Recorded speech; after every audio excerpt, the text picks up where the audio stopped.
ஈரானுக்கு எதிராக ஐநாவில் ஒரு வலுவான தீர்மானத்தை கொண்டு வர வேண்டும் என்று அமெரிக்கா தடுமாறி கொண்டிருக்கிறது. குறிப்பாக அமெரிக்காவுக்கு ஆதரவாக அரபு நாடுகள் சிலதும் ரொம்ப இதற்கான ஏற்பாடுகளை செய்கிறார்கள்.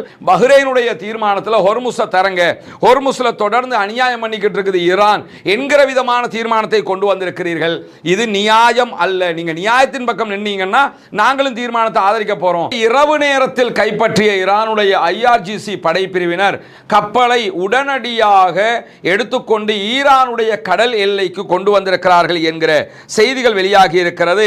தெஹ்ரானில் இருந்து செய்தி வழங்கக்கூடிய அல் ஜசீராவினுடைய பத்திரிகையாளர்கள் சொல்லக்கூடிய தகவல்கள் பிரகாரம் ஈரானுடைய கடற்படையினுடைய ரேஞ்சர்களும் மரைன் படைப்பிரிவினரும் சேர்ந்துதான் இந்த கப்பலை கைப்பற்றி இருக்கிறார்கள் என்கிற செய்திகளும், தொடர்ந்து கப்பல் தெற்கு கடற்கரைக்கு ஈரானுக்குள்ளேயே கொண்டு வரப்பட்டிருக்கிறது என்கிற செய்திகளையும் சொல்லுகிறார். அதே நேரம்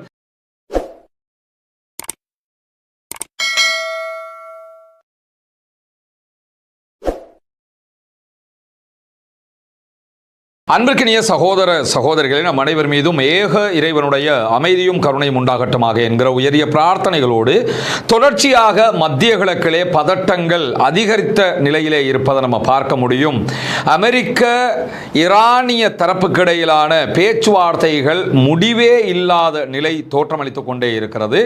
இறுதியாக ஈரான் ஒரு ப்ரொபோசலை அமெரிக்காவுக்கு கொடுத்திருந்தாங்க, அதே மாதிரி அமெரிக்கா ஈரானுக்கு கொடுத்திருந்தாங்க. இப்படி மாறி மாறி ப்ரொபோசல்கள் கைமாறப்படுகிறது. இறுதியாக அமெரிக்காவால் கொடுக்கப்பட்டிருக்கக்கூடிய முன்மொழிவுகள் ப்ரொபோசலை ஈரான் பரிசீலித்து வருவதாக அறிவித்திருக்கிறது.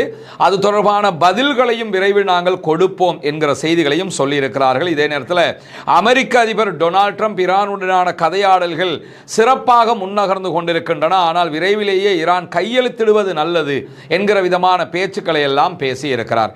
தொடர்ச்சியாக ஈரானுக்கும் அமெரிக்காவுக்கும் இடையிலான இந்த முருகல் நிலை காரணமாக ஹொர்முஸ் ஜல